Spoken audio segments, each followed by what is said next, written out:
کا تحفظ مجھ سمیت ہم ہر ایک کے اوپر واجب ہے اور فرض ہے۔ گزشتہ چند دنوں میں آپ نے سنا ہوگا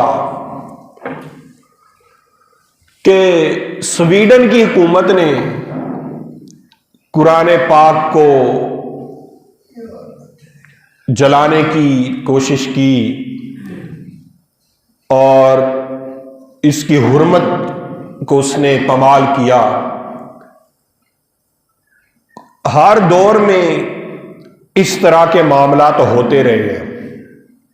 ہر دور میں اس طرح کے معاملات ہوتے رہے ہیں جو کہ نہیں ہونے چاہیے، لیکن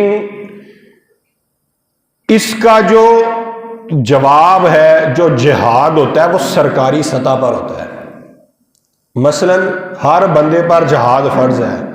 لیکن جب ہم جمہوریت میں رہتے ہیں، کسی ملک کے زیر اہتمام رہتے ہیں، تو جو اس کا جواب ہوتا ہے وہ حکومت کی ذمہ داری ہوتا ہے۔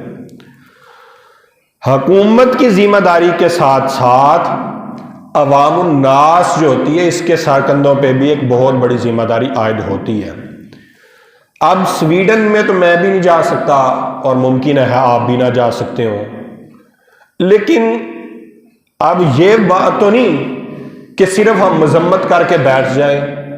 ہمیں اس کے بارے میں کچھ نہ کچھ حکمت عملی بھی بنانی ہوتی ہے۔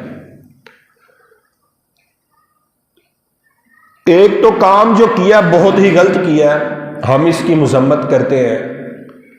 لیکن کہیں نہ کہیں اس کے پیچھے ہمارے اوپر بہت ساری ذمہ داریاں عائد ہوتی ہیں۔ اگر اس ٹائم ہم ادھر چند بندے بیٹھے ہیں، یہ ایٹم بم تو ایک بھی ہو تو بڑا ہوتا ہے، تو ادھر تو پھر زیادہ بندے بیٹھے ہیں،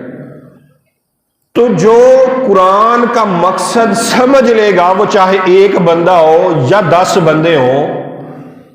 تو بہت حد تک ہم اس کے اوپر عمل پیرا ہو جاتے ہیں۔ ہم نماز پڑھتے ہیں، روزہ رکھتے ہیں، حج ادا کرتے ہیں، زکوٰۃ ادا کرتے ہیں، عشر نکالتے ہیں، زندگی کے معاملات کرتے ہیں،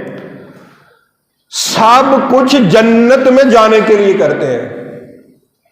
حضرت صاحب دین کے لیے ہم کیا کرتے ہیں یہ دیکھنا پڑے گا۔ اگر انہوں نے ادھر قرآن پاک کی عزت کو، حرمت کو پامال کیا، ادھر سے ہر غیرت مند شخص کی یہ نیت ہونی چاہیے،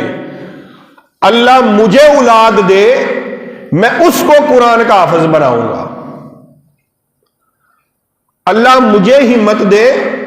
میں قرآن پر اتنا ہی عمل کر کے بتاؤں گا، اللہ مجھے ہمت دے، میں قرآن کے اصولوں پر پابند ہو کے دکھاؤں گا۔ یعنی قرآن کا جو مفہوم ہے ہم نے وہ ماننا ہے، اور ایسا مفہوم نہیں ماننا کہ جو آیت مبارکہ ہمیں پسند آئے، جس کے اندر نرم حکم ہو ہم وہ مان لیں، اور جس کے اندر سخت حکم ہو کہ ہمیں تو سمجھ ہی کوئی نہیں آئے۔ تو حضرت ہم سب نے عملی طور پہ قرآن پاک کی حفاظت کرنی ہے، اس کی حفاظت کا ذمہ رب نے لیا ہوا ہے، لیکن کچھ ہمارے اوپر بھی ہوتا ہے کہ ہم اس قرآن پر عمل کریں، اس قرآن کا علم سیکھیں، اس قرآن کو زیادہ سے زیادہ پڑھیں، ہم اپنے بچوں کو، ہم اپنی نسلوں تک یہ قرآن پاک ٹرانسفر کریں۔ تو حضرت آپ کاروبار کریں، آپ گھر کے معاملات چلائیں، آپ زندگی کا کچھ بھی ایونٹ کریں، مگر خدا را اپنے اسلاف کو نہ بھولیں، قرآن کو ہاتھ سے نہ چھوڑیں۔